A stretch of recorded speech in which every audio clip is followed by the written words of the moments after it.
Hallo zusammen, ich bin Nadia Leuenberger, ich bin Beachtennisspielerin und bin hier zu Gast im Podcast von Gianfranco Salis. Salis trifft, die Podcast-Show mit bekannten Schweizer Persönlichkeiten, präsentiert von Gianfranco Salis. Hallo und herzlich willkommen bei der neuesten Folge von Salis trifft. Mein heutiger Gast bin ich zum ersten Mal vor 2 Jahren an der BA zu Bern begegnet. Sie ist jung, sehr sportlich, sympathisch und ein richtiger Strahlenmensch. Sie spielt Beachtennis. Das ist eine junge, dynamische Sportart, die Tennis, Beachvolleyball und Badminton miteinander verbindet und immer 2 gegen 2 gespielt wird. Sie ist 1989 in Bern geboren und in Murten aufgewachsen, wo sie ihre gesamte Schulzeit absolviert hat. Mit 14 hat sie ein Stipendium in Amerika angeboten bekommen, wo sie hätte 4 Jahre dort studieren und gleichzeitig für die Uni Tennis spielen. Das hat sie allerdings als Familienhöcker, wie sie sich selber nennt, abgelehnt. Kurze Zeit später hat sie einen Snowboardunfall in den Rollstuhl gebracht. Sie hat ihre beiden Beine nicht mehr bewegen und hat das Laufen neu erlernen. In dieser Zeit hat sie sich entschieden, Ernährungswissenschaft zu studieren. Nach dem Studium hat sie mehrere Jahre als Ernährungsberaterin gearbeitet, bevor sie sich dazu entschieden hat, den Master in Ernährungswissenschaft zu machen, wo sie jetzt an der Masterarbeit ist. Durch die Masterarbeit hat sich vieles da. Sie hat eine eigene Ernährungsfirma gegründet und betreut auch weiterhin Schweizer Profisportler und arbeitet 60% bei Hirslanden im Check-up-Zentrum in Zürich. Als Sport- und Ernährungsberaterin. Die restlichen 40% schafft sie, wie gesagt, für ihre eigene Firma. Zurück zum Beachtennis. Sie ist 4-fache Schweizer Meisterin im Beachtennis, hat mehrere internationale Turniersiege erreicht, mehrere Schweizer Turniere gewonnen, den 9. Rang an den Teamweltmeisterschaften im 2017 geholt, im gleichen Jahr den 5. Rang an der Europameisterschaften gewonnen, qualifiziert sich seit 7 Jahren regelmäßig zur Repräsentation der Schweiz an den Weltmeisterschaften, Teamweltmeisterschaften und Europameisterschaften, und all diese Titel hat sie mit ihrer Schwester Sarah geholt, wo ihre fixe Partnerin auf dem Feld ist. Und heute ist sie bei mir bei Salis trifft auf Besuch und ich freue mich riesig, dass ich da sein darf und mit ihr schwätzen. Willkommen, Nadia Leuenberger. Hallo, ich freue mich ebenfalls, dass ich da darf sein heute. Wie startet Nadia in einen Tag? Bei Nadia gibt es keinen Tag, wo gleich startet. Meistens werde ich von meinen Katzen, ich habe 2 kleine Kätzchen, geweckt, die Hunger haben. Ich habe einen recht weiten Arbeitsweg, darum stehe ich sehr früh auf. Und dann kommt es eigentlich, wie es kommt. Einmal stehe ich halt ein bisschen später auf, dann muss ich pressieren, dann habe ich knapp 10 Minuten im Badzimmer und dann stresse ich mit dem Auto zum Bahnhof, wo ich dann den Zug nehme. Wenn ich mal ein bisschen mehr Zeit habe, in diesen 40% der Woche, wo ich für meine eigene Firma arbeite, nehme ich mir ein bisschen mehr Zeit, habe natürlich Zeit zum Zmörgeln. Aber bin auch recht schnell am Morgen, bis ich dann aus dem Haus bin. Du bist schon mal im Rollstuhl, hast beide Beine nicht bewegen nach einem Snowboardunfall. Das ist ja sehr ein einschneidendes Erlebnis. Was hat dich dann angetrieben, den Weg zu dich aufzurappeln? Meinst du jetzt den Weg für den Sport ganz wieder allgemein? Also persönlich und dann auch sportlich. Ich meine, jetzt bist du eben, wir haben die Titel gehört, hast jenste Titel gewonnen, aber du bist schon mal im Rollstuhl und hast nicht laufen. Genau, ich war recht jung. Es war ein Snowboard-Ausflug, Ski- und Snowboard-Ausflug mit der Schule. Und bin dort blöd gestürzt. Ich habe dann aber irgendwie gewusst, es kann nichts mit mir passiert sein. Ich war immer viel am Spörteln, darum es geht gar nicht, dass ich meine Beine nicht bewege. Ich bin mit dem Helikopter abtransportiert worden und im Spital haben sie mir auch gesagt, sie wissen nicht, was passiert. Und nach 3 Tagen hat man dann gewusst, ich bin nicht gelähmt, aber man weiss halt einfach nicht, wie lange es geht, bis die Beine wieder aufwachen. Und ich war schon immer eine Kämpfernatur.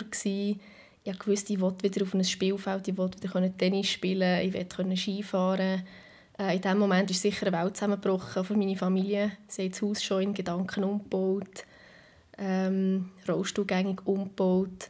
Ich habe mit Freunden angefangen zu diskutieren, wie sie das geschafft haben, im Rollstuhl zu leben. Und irgendwie bin ich immer positiv eingestellt. Ich wusste, das ist nicht mein Leben. Mein Leben ist der Sport. Und ich hoffe schwer, dass es wieder geht vom Körper her. Das heisst, du hast eine unglaubliche mentale Begabung eigentlich, können mit so einem Schicksalsschlag umzugehen, zum einen, aber dann auch gerade wirklich dann den doppelten Schritt vorwärts zu machen, nachher im wahrsten Sinne des Wortes. Ja, klar, ich bin dadurch ein sehr positiver Mensch, aber allein mit positiver Einstellung kann man jetzt nicht entgegenwirken, dass jetzt vielleicht eben nicht gelähmt wäre. Oder ich bewundere alle Menschen, die mit so einer Behinderung, mit so einer Einschränkung leben können, weil das muss enorm schwer sein. Ich war zwar nur eine Woche im Rollstuhl und klar, es ist dann lang gegangen, bis ich wieder laufen konnte. Ich war dann schon ein bisschen länger, aber immerhin hatte ich das Gefühl gehabt, aber schon nach dieser Woche habe ich gewusst, es muss extrem schwierig sein, so zu leben. Wirklich bewundere die das halt dann für das ganze Leben machen können und gleich sich aufraffen, motivieren, um weiterhin zu sporteln. Es ist halt dann eine andere Kategorie, aber ja, es müssen Kämpfer Naturen sein, die das schaffen.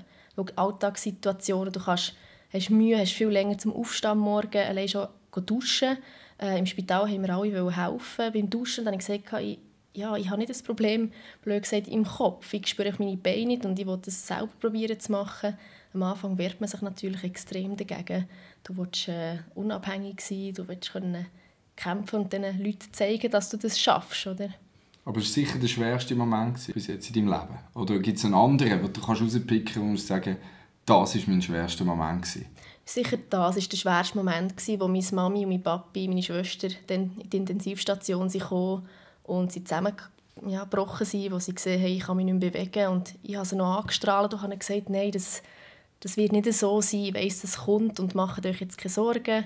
Wir bleiben alle ruhig und wir lassen die Ärzte machen. Und wie das gekommen ist. Du bist sehr erfolgreich unterwegs und darum widmen wir uns jetzt der anderen Seite von dir, der sehr erfreulichen Seite. Nadia, Hand aufs Herz, was bedeutet dir Erfolg? Das ist eine sehr gute Frage und ich denke, das kann man nicht einfach so mit 1-2 Wörtern erklären. Erfolg ist nicht ein Resultat, das ich jetzt durch den Sport mache, sondern Erfolg ist für mich das zu machen, was man gerne möchte. Ich setze mir immer wieder Ziele in meinem Leben und ich weiss, ich bin dann erfolgreich, wenn ich es auch schaffe, wenn ich diesem Ziel einen Schritt näher komme. Für mich ist auch Erfolg oder bedeutet Erfolg, wenn ich selber glücklich sein kann, wenn ich strahlen kann, wenn ich anderen Menschen irgendwie helfen kann auf dem Weg mit der Ernährung, wenn es um eine Trainingsoptimierung geht.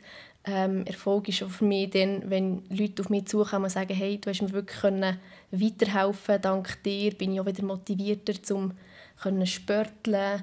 Und wenn ich sehe, dass andere Menschen um mich herum glücklich sind, zufrieden sind, das ist für mich eigentlich mein persönlicher Erfolg. Wie definierst du denn Glück? Glück für mich ist, wenn ich strahlen kann, wenn ich zufrieden bin, wenn ich der innere Kern, wenn der am Strahlen ist. Wenn ich morgen aufstehe und weiss, ich kann laufen, ich kann sporteln, ich kann arbeiten, ich kann Menschen mit meiner positiven Ausstrahlung, mit meiner positiven Energie ebenfalls zum Strahlen bringen. Ist es denn für dich auch so, jetzt eben durch den harten Schicksalsschlag, kommen gleich jetzt noch mal ganz kurz zurück bei der Glücksfrage, dass du jetzt vielleicht auch durch das eine andere Optik bekommen hast, wie man mit so einem Moment umgehen kann oder auch etwas, weißt, dass du kannst sagen, das bringt mir auch jetzt etwas für meine Kundschaft? Auf jeden Fall. Es war ein sehr hartes Erlebnis, aber es hat mir auch die Augen geöffnet. Ich war sicher sehr jung, naiv. Ich sage nicht, dass ich heute nicht mehr naiv bin, aber es hat mir wirklich die Augen geöffnet. Ich habe gelernt, Sachen zu schätzen, kleinste Sachen zu schätzen. Schätzen, dass die Leute um mich herum gesund sein können, dass sie sporteln können, dass sie normal essen können, auf das, was sie auch Lust haben. Wenn ich mal in eine stressige Situation komme, hat mir das auch sehr geholfen, weil ich einfach sagen muss, gut, ich tue einen Schritt runter, zurückschrauben, ich probiere das Positive aus jeder Situation zu sehen. Darum würde ich sagen, es war ein schlimmes Erlebnis, aber schlussendlich hat es mir in meinem Leben sehr viel gebracht. Ich bin wirklich weitergekommen. Und durch das bin ich allgemein ein Mensch, der mich nicht schnell stressen lässt, weil ich das Erlebnis schlussendlich immer im Hinterkopf habe und weiss, ich könnte im Rollstuhl sein, aber es ist es nicht. Ich habe mich da zurückgekämpft und durch das habe ich natürlich auch gewusst oder gelernt, disziplinierter zu sein, Ja. Kann man sagen, hat der Sport hat dir auch geholfen, eigentlich, für eben mit so Sachen umzugehen, mit so Situationen umzugehen, das können zu bewältigen und eben auch das Bewusstsein für den eigenen Körper zu entwickeln? Oder ist das aus dem Sport heraus entstanden? Wir haben ja eingangs gehört, du hast dann dich entschieden, als du dann eben in den Rollstuhl gekommen bist, Ernährungswissenschaften zu studieren. Ist das schon vorher oder nachher? Das ist eher nachher gekommen. Also ich habe mich schon immer für das Thema Ernährung interessiert. Dadurch, dass ich immer viel oder intensiv Tennis gespielt habe, ich wusste, ich muss mich von der Ernährung her richtig vorbereiten für ein Turnier, auch wenn ich im Ausland gespielt habe. Es war halt einfach immer ein präsentes Thema gewesen. Und dadurch, dass ich auch selber viel Sport habe gemacht habe, denke ich, ist das Verlangen nach dem Ernährungshunger, blöd gesagt, nach dem Ernährungswissen sicher grösser geworden.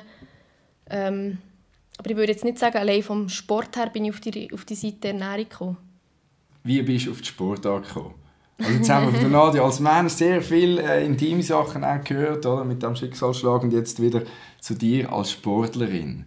Du bist durch ein Event, habe ich gelesen, in Murten, Wake and Jam, zu diesem Sport gekommen, und dann habe ich erfahren, da hast du dich gerade verliebt in die Sportart, oder? Genau. Was ist das, wieso hast du dich genau in diese Sportart verliebt? Was ist das, was dich an dieser Sportart Beachtennis fasziniert? Genau, du hast es schon angesprochen. Es war ein Festival in Murten, das jedes Jahr ist im Sommer, Anfang Juli. Es heisst Wake and Jam, wo Wakeboard-Contest stattfindet, Wake-Surf-Contest. Es gibt ganz verschiedene Stände und es gibt auch immer gewisse Aktivitäten. Und an diesem Wochenende, ich weiss noch genau, musste ich dann an einer Bar arbeiten und meine Familie war schon da und plötzlich hat es geheißen, ja, sie zeigen eigentlich die Sportart Beachtennis. Ich habe schon gewusst, ich habe 2 Kolleginnen von Bern, die das schon länger machen und sehr gut sind. Sie waren natürlich auch schon sehr gut gewesen. Sie kamen vom Tennis her und dann haben sie gesagt, ja, kommen doch alle spielen, es gibt ein Blows-Turnier. Und dann ist meine Familie gegangen und ich musste an der Bar arbeiten. Das heisst, ich konnte von der Bar aus zuschauen und habe immer so ein bisschen rübergeschaut, wie das geht. Und ich habe mich schon immer sehr für Ballsportarten interessiert. Und war dann sehr enttäuscht, dass ich nicht mitspielen konnte an diesem Blows-Turnier. Dann bin ich zu diesem Stand hergegangen und habe mit den Leuten, die es vorgezeigt haben, diskutiert und gefragt, was das genau für eine Sportart ist, wie man es spielt. Und dann haben sie gesagt, ja, komm, du bist doch so interessiert, nächstes Wochenende finden gerade die Schweizer Meisterschaften statt. Du kannst ohne Schläger hergehen, wir dich einschreiben mit deiner Schwester und ihr kommt ja vom Tennis her, darum ist das sehr einfach zum Lernen. Dann habe ich gefunden, ja, warum eigentlich nicht? Ich bin recht ein mutiger Mensch und habe gefunden, ja, dann reisen wir doch auf das Basel. Haben uns angemeldet für die Qualifikation natürlich. Wir konnten nicht ins Hauptfeld können. Sie sind ohne Schläger angereist. Ich hatte keine Ahnung von den Regeln. Meine Schwester hatte durch das Blows-Turnier schon ein bisschen eine Ahnung gehabt und hat mir dann in Basel selber erklären, wie die Sportart geht. Darum, dank diesem Event habe ich mich total in die Sportart verliebt und ja, will sie gar nicht mehr aufhören. Es ist wirklich eine Sportart, die du draussen machst. Du bist immer unter Menschen. Du kannst es eben als Team spielen. Also du bist immer zu zweit gegen 2 andere. Im Tennis früher bist du halt allein herumgereist. Es ist eine Einzelsportart. Am Abend musst du immer allein essen. Und das hat mich, glaube ich, einfach von Anfang an fasziniert, dass ich das im Team machen kann, mit meiner Schwester zusammen. Draussen kann sein. Klar, im Winter kann man auch drinnen spielen. Aber es ist wirklich ein sozialer Sport. Und der soziale Faktor ist mir halt im Leben sehr wichtig. Und die Familie ja auch. Genau. Also du bist ja eben ein selbsternannter Familienhöck. Und du hast aus diesem Grund auch ein Stipendium abgelehnt, das du bekommen hättest in Amerika, wo du neben dem Studium für die Uni Tennis spielen. Wie ist dein Verhältnis zu deiner Schwester? Das muss ja mega gut sein. Also die sind irgendwie Gegenpole, oder die sich zusammen gut ergänzen. Oder wie kann ich mir das erklären? Ja, genau. Wir werden sehr oft auf das Verhältnis angesprochen, weil meistens hört man doch, ja, unter Geschwistern funktioniert das nicht im Leistungssport oder sogar aber auch schon im Hobbysport. Das klappt nicht und wir sind wirklich total verschieden. Sie ist der ruhige Pol auf dem Feld. Sie überdenkt jede Situation sehr exakt. Sie macht weniger Fehler Und ich bin eigentlich das komplette Gegenteil. Ich bin eher so ein bisschen der Roadie auf dem Feld. Ich schreie halt gerne mal um, um sie zu motivieren. Ich bin halt eher die dann probiert, aggressiver zu spielen und darum klappt es so gut. Und wir haben früher auch immer zusammen Tennis gespielt, haben auch immer zusammen Doppel gespielt und sind durch das ein sehr eingespieltes Team. Wir haben mit auf den Weg bekommen von den Eltern, dass man halt wirklich im Team zusammen arbeitet. Wir haben immer sehr ein harmonisches Familienverhältnis gehabt und das hat uns natürlich auch unterstützt auf diesem Weg. Und für uns war eigentlich immer klar, wir spielen zusammen das Beachtennis. Und sind sogar enttäuscht, wenn jemand nicht spielen kann für ein gewisses Turnier. Und dann hatte ich jetzt 3-4 Mal eine andere Partnerin aus Serbien gehabt, aber es war halt eben auch nicht das Gleiche gewesen. Wirklich, mein Gegenpol hat gefehlt auf dem Feld. Darum sagen wir eigentlich immer wieder, als Geschwister kann man gut zusammenspielen, aber man muss sich verstehen, man muss einander direkt in den Kopf sagen, was jetzt gut ist und was nicht so gut ist, und zusammen Lösungen finden. Und das harmoniert bei uns wirklich perfekt. Das ist ja unglaublich. Also es sind ja über 30 Turniere jährlich, oder, die ihr miteinander bestreiten. Gibt es da aber gleich nie einen Moment, was man klopft und tätscht? Nein, nicht in dem Sinn klopft und tätscht, dass wir einander anschreien, absolut nicht. Ich habe zwar jetzt gerade von einer Situation erzählt, die jetzt erst gerade in Barcelona passiert ist. Bisher haben wir wirklich nie gestritten. Wir waren uns auch immer einig. Wir sehen die Sachen sehr ähnlich, wenn es um taktische Sachen geht, um technische Sachen. Dann sagen wir aber etwas und dann sagt die andere, ja stimmt, hast auch recht und komm, wir probieren es doch. Und jetzt das letzte Turnier in Barcelona, wir haben im Hinterkopf gehabt, es ist das letzte Auslandturnier in diesem Jahr, wo ich mich dann wieder auf die Masterarbeit konzentrieren muss. Dadurch waren wir halt schon ein bisschen angespannt gewesen. Wir wussten, wir gehören zu den Favoriten. Was uns normalerweise nicht beeindruckt oder irgendwie zu Anspannungen bringt. Dann hat es noch gewinnt an diesem Tag.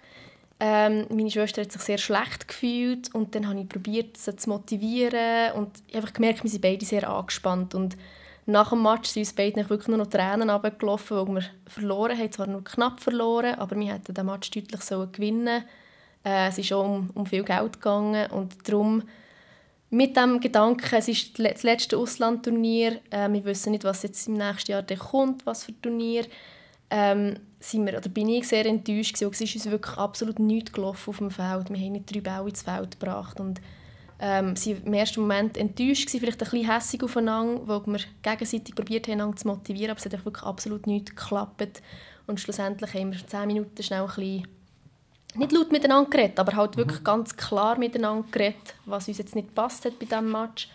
Haben dann aber nach 10 Minuten gesagt, ja, komm, bringt gar nichts mehr darüber zu diskutieren, abhäkeln. Es war ein schwarzer Tag für beide und schauen wir doch wieder in die Zukunft. Und dann haben wir wieder gelacht. Also, wenn es bei uns mal ein bisschen zu Reibereien kommt, dann 10 Minuten und dann ist das wirklich gegessen. Dann ist es draus und gegessen, besprochen und es geht weiter. Genau. Und das ist eigentlich euer Erfolgsrezept, kann man das so sagen? Dass eben die Gegenpole sich gegenseitig im richtigen Moment anstacheln können und auch vielleicht auch der Grund, warum das so erfolgreich als Duo harmoniert. Auf jeden Fall. Ich denke, es ist die Lockerheit auf dem Feld, die Direktheit, dass man einander etwas sagen kann und der andere nicht probiert zu widersprechen, sondern sagt, vielleicht kann es sein und es probiert zu ändern. Und wie zuerst mal auf sich selber schaut und probiert herauszufinden, okay, was mache ich jetzt vielleicht falsch oder habe ich jetzt die falsche Taktik angewendet und nicht sagen, ja, du hast die Fehler und du. Sondern immer zuerst mal bei sich schauen, zusammen diskutieren, zusammen eine Lösung finden und dann geht man wieder weiter. Wir sehen auch, dass sehr viele von unseren Gegnerinnen das halt hauptberuflich machen. Die sind darauf angewiesen, dass die Preissummen, dass sie die gewinnen. Bei ihnen merkst du halt ganz klar, dass sie diesen Druck haben. Und bei unseren Gegnerinnen gibt es ganz viel Wechsel, Partnerwechsel auf dem Feld. Und da merkst du einfach, schlussendlich geht es ihnen um einen Erfolg, um zu gewinnen, um das Geld zu holen und nicht um einen Spass. Und unser Erfolgsrezept von meiner Schwester und mir ist halt einfach wirklich, wir haben Spass. Wenn etwas zusätzlich an Geld reinkommt, ist es umso schöner. Dann geniessen wir das so, geniessen wir den Erfolg zusammen. Aber wir sagen uns, wir wollen beide halt einen fixen Job haben, hier in der Schweiz, dass wir wirklich locker an die Matches hergehen können. Und ich glaube, das ist das Erfolgsrezept. Wir sind ja die Einzigen, die immer wieder, also nicht die Einzigen, aber wirklich, wir werden sehr oft darauf angesprochen, dass Zuschauer uns sehr gerne zuschauen, wo wir so harmonieren, wo wir so viel strahlen auf dem Feld, wo wir einander anführen im positiven Sinn, wo wir uns perfekt verstehen neben dem Feld. Und das ist wirklich ein Riesenglück. Das perfekte Duo kann man eigentlich sagen. Ja, definitiv. Auf dem Feld, neben dem Feld. Wir könnten gar nicht ohne einander. Ja. Sehr schön, ja. Sehr schön. Du hast angesprochen, andere leben von dieser Sportart. Also es ist eine Sportart, ich habe angeschaut, die gibt es seit 30 Jahren jetzt. Eigentlich, finde ich, ist das ja auch noch eine junge Sportart, wenn man so will. Die einen können davon leben. Jetzt, wie sieht die Zukunft aus mit dieser Sportart? Wir hoffen natürlich, also gerade alle Schweizer Beachtennisspielerinnen und Spieler hoffen, dass sich die Sportart weiterentwickelt. Es gibt verschiedene Länder, die definitiv weit voraus sind von der Schweiz, die Leistungszentren haben, die einen Nachwuchs haben, die wirklich regelmässig Unterricht anbieten. In den Schulen existiert die Sportart schon. In jedem grösseren Land, also Italien, Brasilien, Frankreich, sogar Deutschland gehört mittlerweile dazu, investieren sehr viele Ressourcen halt in die Sportart, sie haben sehr viele Sponsoren, sie engagieren sich auch bei den Schulen, dass man die Sportart, die wirklich einfach ist zum Erlernen, auch für Kinder, dass das halt in den Schulen promotet wird. In der Schweiz haben wir eben nicht wirklich eine verantwortliche Person dafür, die sich darum könnte kümmern. Wir hätten sogar Sponsoren, die das Material für die Schulen zur Verfügung stellen würden. Meine Schwester und ich und gewisse Leute von Bern oder auch noch vom Tessin haben sich ein bisschen das Ämtchen angenommen, aber wir kommen halt auch nicht weiter, weil wir halt in diesem Bereich nicht ausgebildete Fachpersonen sind. Wir bräuchten auf jeden Fall Hilfe. Wir merken aber selber auch in der Schweiz jetzt, dass es am Wachsen ist. Wir haben immer mehr Mitglieder, auch in Bern. Meine Schwester und ich trainieren im Sommer sehr viel in Murten, wo die Leute durchlaufen, die Sportart sehen und es halten wirklich erstaunlicherweise viele Leute an, wollen es probieren und merken, es ist ja wirklich nicht so schwierig und es macht enorm viel Spass. Weltweit gesehen gibt es natürlich international viele Turniere. In der Schweiz haben wir knapp 5-6 Turniere pro Jahr. Und international gesehen, da kannst in Brasilien zum Beispiel, in Italien, kannst du jedes Wochenende ein Turnier spielen.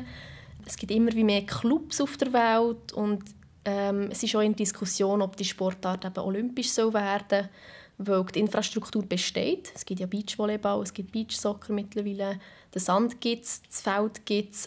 Es geht nur noch darum, eigentlich, dass man weltweit genug Mitglieder hat oder Mitglieder zum Beachtennis können gezählt werden und dann wird es olympisch werden. Also wir hoffen eigentlich sehr, dass es mal olympisch wird.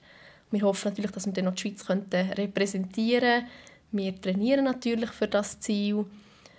Ob wir es schaffen, sehen wir dann. Aber ich bin eigentlich positiv eingestellt, was die Zukunft des Beachtennis betrifft. Du repräsentierst die Schweiz an internationalen Wettkämpfen. Das heisst, da muss ja auch ein gewisses Heimatgefühl sein. Das muss ja mega speziell sein, wenn man für das Land in die Hose steigt, aufs Feld geht, auf den Platz geht, zum Spiel bestreiten, wo man das Land vertritt. Was bedeutet die Heimat? Also Heimat an und für sich bedeutet mir sehr viel. Ich bin stolz, Schweizerin zu sein, hier geboren zu sein.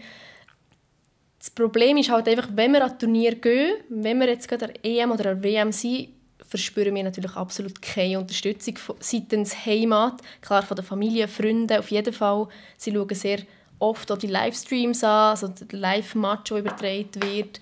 Es kommt auch immer mehr vor, dass der Match live im Fernsehen übertragen wird, aber halt im Ausland, in der Schweiz natürlich nicht.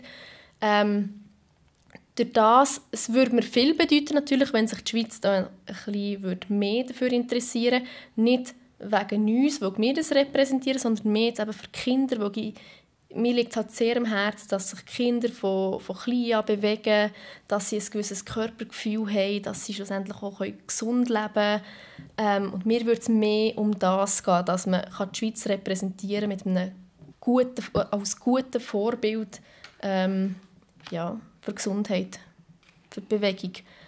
Ich hoffe, dass sich das in Zukunft ins Positive verändern könnte. Der Schweizer Sport sich könnte interessieren, die Schweizer Schulen könnten dafür interessieren. Dann wissen wir auch, das ist ein gewisser Erfolg. Eben nicht für uns, sondern wirklich für die Jugend, für die Kinder. Du sprichst schon die Jugend, Kinder. Was können wir deiner Meinung nach von Kindern lernen? Das ist eine gute Frage. Also Kinder sind extrem direkt. Ich glaube, Kinder sie schauen dich an und wenn sie lachen, dann meinen sie es so. Wenn sie dir etwas sagen, dann sagen sie es Vater gerade ins Gesicht. Gerade in der Schule bin ich auch so erstaunt, was sie einander an den Kopf werfen. Sie können mega fies sein, aber sie können dann auf die andere Seite auch wieder ganz herzig sein miteinander. Ich denke, der grösste Punkt, den wir von den Kindern mitnehmen können, ist wirklich die Direktheit, das Strahlen. Und sie haben so einen sturen Kopf, sie machen wirklich das, was sie wollen. Und sie kämpfen für das Ziel. Als erwachsene Person oder allgemein erwachsene Personen geben auch recht schnell auf. Und mir dünkt es Kinder nicht. Also das heisst, als erwachsene Person ist man eher ein bisschen verbildet irgendwo. Oder so vorbelastet. Und das Unbeschwerte, das die Kinder mit sich bringen, meinst du? Ja, also einfach die Erwachsenen haben gewisse Erfahrungen und wir sind so ein bisschen Gewohnheitstiere. Das heisst, man macht gewisse Sachen halt einfach immer genau gleich. Und ich glaube, Kinder nicht unbedingt. Sie sind halt Kinder, sie wollen spielen, sie wollen neu entdecken. Das vermisse ich auch so ein bisschen bei den erwachsenen Leuten. Bei mir selber natürlich auch, aber es ist halt auch ein bisschen, wir sind ganz an einem anderen Punkt im Leben als Kinder. Sie denken halt auch nicht so mit dem Verstand. Und Kinder in der heutigen Zeit wachsen ja auch ein bisschen mit dem Internet auf.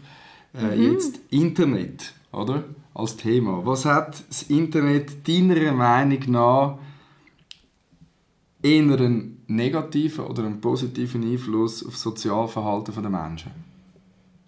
Es ist sehr schwierig zu sagen. Ich bin da jetzt nicht ein Hirsch vom Internet.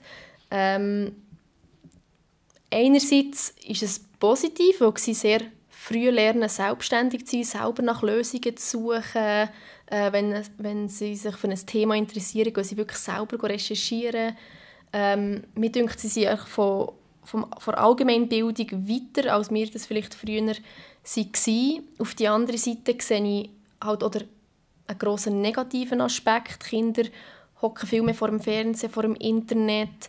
Die wertvolle Zeit, die sie hätten, um sich zu bewegen, um soziale Kontakte in der realen Welt zu knüpfen, geht verloren. Das finde ich dann eigentlich schade. Also es hat wie so positive und negative Seiten. So unter dem Strich Internet für die Zukunft der Menschen. Wir müssen definitiv mit dieser Wandlung mitgehen. Also absolut, Internet gehört dazu. Man muss halt einfach ein gewisses Maß haben, wie man oftmals gehört im Leben, was das Thema Ernährung anbelangt. Ich denke, es ist wirklich, die Eltern haben da eine Vorbildsfunktion, die müssen lernen, wie viel das jetzt am Tag vielleicht im Internet dürfen verbringen. Ja, man muss es sicher eingrenzen. Zurück zu deiner Sportart. Du spielst sehr erfolgreich Beachtennis. Was würdest du gerne besser können? Weißt du, sonst so? Allgemein. Definitiv besser priorisieren, definitiv besser mal Nein sagen. Ich habe so ein bisschen ein Helfersyndrom. Ich will es den Menschen recht machen. Ich merke es selber in den Beratungen. Ich weiss, ich habe vielleicht einen Kunden nach dem anderen und will natürlich auf Qualität setzen. Ich will den Menschen oder meinen Kunden so viel wie möglich vom Fachwissen weitergeben und will dann wie können, mich besser abgrenzen, das Nötigste geben und dann mich auf den nächsten Kunden konzentrieren. Das habe ich manchmal noch nicht so im Griff. Wenn du jetzt einen beliebigen Moment von deinem Leben noch mal durchleben könntest, welcher Moment wäre das? Oh, da kommen wir natürlich gerade 1000 Sachen in Pick einen raus. Ich denke, das war der Moment, wo wir eben 19 wurden, der Team-WM. Wir waren dann ganz nahe, eigentlich weiter zu kommen. Wir hatten die Chance gehabt, eigentlich zu den Top 6 Teams zu gehören. Das war ein mega bewegender Moment. Jetzt im Nachhinein ist es eigentlich nicht mehr so wichtig, wie es mir dann war. Aber es kommt mir einfach so als erstes in den Sinn. Und natürlich, jetzt, wenn ich wieder an die Situation Rollstuhl denke, ist ein anderer bewegender Moment. Halt eben dann, als ich wieder laufen konnte, als ich zuerst mal aus dem Rollstuhl bin gegangen wieder ein Gefühl hatte in den Beinen, wo ich gewusst habe, ich kann wieder spörteln. Wo mir die Ärzte dann auch bestätigt haben, das waren so ein bisschen, zwei irgendwie prägende Momente gewesen. Nadia, was war die längste Minute, die du in deinem Leben je hast überstehen musst? Es ist eine schwierige Frage. Überstehen ist sicher der Moment gewesen, oder kommt mir jetzt einfach aus ersten Sinn, wo jemand von meiner Familie nicht zu Weg war, im Spital ist gelegen und ich nicht gewusst habe, wie die Person aus dem Operationssaal kommt. Da ist bei mir die Welt stillgestanden, weil ich habe mich sehr gesorgt. Ich habe gehofft, dass die Person überhaupt noch aufwacht, ja, dass sie gesund rauskommt und wieder glücklich sein kann. Ich glaube, das ist sogar die Minute, ja, sicher mehr als eine Minute, also die längste Minute war, die ich aushalten musste. Im negativen Sinn. Es gibt natürlich auch wieder viele positive Sachen, die ich erzählen könnte. Nehmen wir eine halbe Minute. Stell dir vor, du hättest 30 Sekunden die Aufmerksamkeit von der ganzen Welt direkt auf dich. Was würdest du sagen oder machen? Als Ernährungsberaterin ganz klar die Leute darauf aufmerksam machen, dass man auf Gesundheit schauen sollte, auf sich selber schauen sollte, sich selber wohlfühlen. Egal, ob man mal 2-3 Kilo schwerer ist, 2-3 Kilo leichter ist. Vergesst die blöde Zahl auf der Waage. Wenn ihr nicht zufrieden seid, macht aber etwas dafür. Wir sollen eigentlich aufhören zu jammern. Wir sollen wirklich immer wieder das Positive sehen. In jeder Situation, in jedem Mensch. Mir nervt das ganze, blöd gesagt, Social Media, der Druck der Medien. Man soll schön sein. Es gibt ein Schönheitsideal, aber wer gibt die Schönheit überhaupt vor? Ich finde es schade, wenn junge Kinder, Mädchen, Buben sich an einem Schönheitsideal orientieren, sich wirklich hungern, somit auch Gesundheit längerfristig kaputt machen, nur weil das jemand vorlebt. Zum Beispiel eben die Stars, die immer perfekte Bilder haben, sei es auf Facebook, auf Instagram, wo auch immer. Ist schade, lässt man sich wie in diese Richtung drängen. Jeder sollte wirklich seine Meinung haben, sich selber sein, zufrieden mit sich selber sein. Schlussendlich leben wir nur einmal und ja, wir sollten wirklich jeden Moment geniessen können. Wofür würdest du dich dann entscheiden? Unsterblichkeit oder unbegrenzter Reichtum? Weder noch. Also, ich würde mich entscheiden für Reichtum, aber nicht im Sinn von Geld, sondern Reichtum im Sinn von Zufriedenheit, von Glück, von Gesundheit. Unsterblichkeit, nein. Wirklich das Reichtum können, gesund sein, können das Leben geniessen, wo man wette, die Ziele erreichen, die man wette und dafür aber auch etwas investieren, dafür kämpfen. Nadja, ich danke dir für das sehr, sehr inspirierende, wertvolle, bereichernde Gespräch, das ich mit dir führen durfte. Ich wünsche dir alles Gute im Beruflichen wie auch im Privaten und danke dir vielmals. Danke dir, Gianfranco. Es hat mir sehr viel Spass gemacht, hier bei dir zu sein. Ja, ich bin sehr gespannt, wie das Interview jetzt ankommt draussen. Ich wünsche auch dir alles Gute auf deinem Weg. Gesundheitlich natürlich, sportlich und vom Geschäft her. Salis trifft. Die Podcast-Show mit bekannten Schweizer Persönlichkeiten. Präsentiert von Gianfranco Salis. Das ist der Podcast Salis trifft. Wenn dir die Folge gefallen hat, dann schenk mir doch bitte deine Bewertung auf iTunes und hinterlasse mir einen kurzen Kommentar. Ich freue mich auf dein Feedback. Vielen Dank für deinen Support und bis zum nächsten Mal.